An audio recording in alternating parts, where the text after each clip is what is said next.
ताज्या बातम्यांसाठी महानकरेला सबस्क्राइब करा आणि बेल आयकॉनला क्लिक करा। प्रभू श्रीराम यांच्या नावाचा वापर राजकारणासाठी, निपाणी शरद पवार यांची मोदी सरकारवर टीका।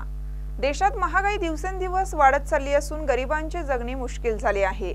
अशा परिस्थितीत भाजप व राष्ट्रीय स्वयंसेवक संघ प्रमुख मुद्द्यांवरून जनतेचे लक्ष विचलित करून प्रभू श्रीराम यांच्या नावाचा वापर राजकारणासाठी करत असल्याची टीका माजी केंद्रीय कृषी मंत्री व राष्ट्रवादी काँग्रेस पक्षाचे राष्ट्रीय अध्यक्ष शरद पवार यांनी केली।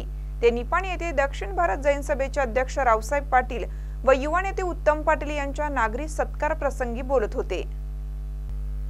प्रारंभी स्वागत आणि प्रास्ताविक सीमा पाटील यांनी केलं। उपस्थित मान्यवरांच्या हस्ते दीप प्रज्वलन करण्यात आलं। या कार्यक्रमाच्या अध्यक्षस्थानी माजी आमदार प्राध्यापक सुभाष जोशी हे होते। पवार पुढे बोलताना म्हणाले, भारत हा देश कृषी प्रधान असून देशाचे पंतप्रधान नरेंद्र मोदीजी यांनी शेतकऱ्यांसाठी काहीच ठोस निर्णय घेतलेले नाहीत। केवळ बड्या उद्योजकांचे कर्ज माफ केलं असून दिवस रात्र राबणाऱ्या शेतकऱ्यांकडे मात्र दुर्लक्ष केलं।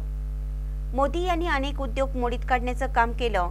आपण देशाचे कृषी मंत्री असताना साखर उद्योगासाठी अनेक महत्त्वपूर्ण निर्णय घेतले, त्यामुळे शेतकरी आज ताठ मानेने जगत असल्याचं सांगितलं। शिवाय देशातील भाजप सरकारला सत्तेवरून खाली खेचण्यासाठी इंडिया आघाडीची स्थापना झाली। येत्या निवडणुकीत जनसामान्यांचं हित जोपासण्यासाठी या आघाडीला निवडून द्या असं आवाहन त्यांनी केलं। सत्काराला उत्तर देताना आणि कृतज्ञता व्यक्त करताना युवा नेते उत्तम पाटील म्हणाले, विधानसभा मतदारसंघात कमी मताने पराभव झाला असला तरी सुद्धा खचून न जाता कार्यकर्ताच हा माझा पक्ष समजून पुढील काळामध्ये आमचे मार्गदर्शक शेतकऱ्यांचे नेते शरदचंद्रजी पवार यांच्या मार्गदर्शनाखाली कार्यकर्त्यांच्या सेवेसाठी कायम तत्पर असल्याचं सांगितलं। या प्रसंगी माजी आमदार सुभाष जोशी, महाराष्ट्र राज्याचे मंत्री जयंत पाटील, अशोक कुमार असोदे, प्रकाश रावजी मोरे, सचिन पवार, राजवर्धिनी पाटील, बाळासाहेब सूर्यवंशी, सोनू कदम आदींनी आपले मनोगत व्यक्त केलं।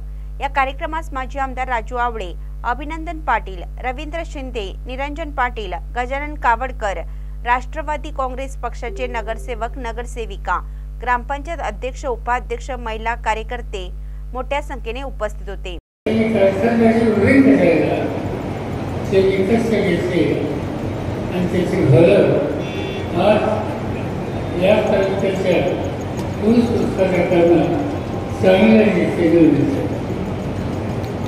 शेतकरी कामगारांना काम दिलं, त्याच्यामध्ये काम देत असताना कारखान्यामध्ये प्रशासनाने गुणवत्ता कशी वाढेल याची काळजी घेतली आणि इतरांच्या समोर आज त्यांनी अनेक चांगले अध्यक्ष ठेवले। साखर कारखाना जसा उभा केला त्याच्या